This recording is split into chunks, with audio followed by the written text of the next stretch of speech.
Zero পয়েন্টের দিকে আবার আমাদের হাঁটা শুরু হলো।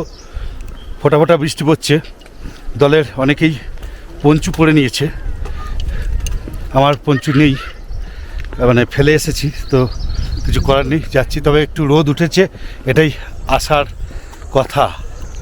সামনে বেশ ফগিনেস দেখতে পাচ্ছি, মেঘ দেখতে পাচ্ছি, উপর দিকে হয়তো স্নোফল হচ্ছে। এখানে সব রডোডেন্ড্রন ফুটে আছে, প্রচুর ফুটে আছে।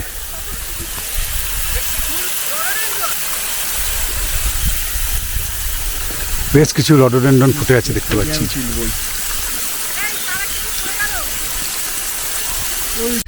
এখানে ওই যে রডোডেন্ড্রন দেখুন, চারিদিকে রডোডেন্ড্রন, মাঝখান দিয়ে একটা ঝর্ণা।